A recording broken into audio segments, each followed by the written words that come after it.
رحیم professor شاہ صاحب بہت کوشش کر رہے تھے کہ ٹائم کی پابندی کی جائے، لیکن چونکہ آنے والے مقررین زیادہ تر مسلک اہل سنت سے تعلق رکھتے تھے، وہاں ٹائم کی پابندی ہو ہی نہیں سکتی۔ اس لیے کہ آپ کے یہاں نکاح ہوتا ہے، متع نہیں ہوتا۔ جو آیا اس نے مائکروفون سے نکاح کر لیا، آپ کو طلاق کا ڈنڈا مارنا پڑا۔ میں ان مسمات سے کیا منٹ 3 منٹ میں ان خاتون سے 3 منٹ کے لیے مطاع کرتا ہوں۔ جیسے 3 منٹ پورے ہوں گے ویسے خود ہی میرا ٹائم ختم۔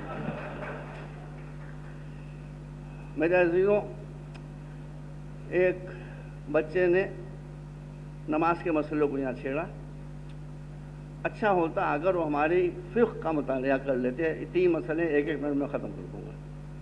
ہمارا فقہی مسئلہ یہ ہے، حضرات آپ بھی سن لیجیے، ہمارا فقہی مسئلہ یہ ہے، اگر شیعہ مسلک کی نماز ہو رہی ہے جماعت کی، تو ہم کو جماعت کی نیت کرنے سے پہلے یہ دیکھنا پڑے گا کہ نماز پڑھانے والا کیسا ہے، اہل بھی ہے کہ اہل نہیں ہے، کلین شیف تو نہیں ہے، جھوٹ تو نہیں بولتا ہے، یہ سب ہم کو دیکھنا پڑے گا، تب ہم جماعت کی نیت کر سکتے ہیں۔ لیکن ہمارے بھائیوں کو یہ سن کر حیرت ہوگی کہ اگر اہل سنت کی نماز جماعت ہو رہی ہے تو ہم کو کچھ دیکھنا ہی نہیں، ہم الگ نماز پڑھ ہی نہیں سکتے، ہم مجبور ہیں انہی کے ساتھ نماز پڑھنے کے لیے۔ میں سوئٹزرلینڈ میں تھا، جاتے رہتا ہوں، وہاں جلسہ سیرت ہو رہا تھا، سعودی مسجد و حال میں ہو رہا تھا۔ اب میں اپنی جو ہمارے یہاں حکم ہے، نماز جماعت ہو رہی تھی، میں جا کے نیت کر کے کھڑا ہو گیا۔ جب نماز ختم ہوئی تو میں نے دیکھا جو میرے امام تھے، بھائی یقین کیجیے میں جھوٹ نہیں بولتا، کلین شیو تھے، داڑھی ہی نہیں تھی ان کی، اب یعنی خدا کی طرف داڑھی نہیں تھی یا داڑھی تھی انہوں نے موڑ۔ تو یہ مسئلہ آپ کے سامنے رہے، اور اس کی وجہ بھی میں آپ کو بتا دوں۔ ہمارے چھٹے امام، بھائی آپ کو ماشاءاللہ عربی آتی ہے، ہمارے چھٹے امام نے جب شیعوں کو یہ کہا کہ ہم کو کیوں مجبور کیا جاتا ہے کہ ہم انہی کے ساتھ جا کر نماز پڑھیں، اس لیے کہ وہاں تو نواسب بھی آتے ہیں جو مولا علی کو گالیاں دیتے، تو آپ نے فرمایا کہ گناہ کو گناہ سے نہیں مٹایا جا سکتا۔ سنیے، یہ امام کا قول ہے، گناہ کو گناہ سے نہیں مٹایا جا سکتا، تم کو اسی مسجد میں جا کر سنیوں کے ساتھ نماز پڑھنا پڑے گی۔ بس یہ کرو کسی کھمبے کی آڑ میں کھڑے ہو جاؤ کہ وہ تم کو دیکھنے نہ پائے۔ تو اس نے کہا یہ اتنی شدت، اتنا اصرار کیوں ہے؟ آپ نے فرمایا صیانۃ لشوکۃ الاسلام، تاکہ ہمارے اختلاف سے جو حنک ہماری ختم ہو رہی ہے، یہ راز دوسروں پر نہ کھلنے پائے۔ شوکت اسلام آپ کو ہر قیمت پر بچانا ہوگا۔ دوسری بات یہ ہے برج کورس، آپ برج کورس کے اوپر ضرور عمل کریں، بہت مختصر لفظوں میں، اس لیے کہ اسلام جو کچھ میں نے اسٹڈی کیا ہے، لوگوں کے درمیان دیواریں بنانے کے لیے نہیں آیا ہے، برج بنانے کے لیے آیا ہے۔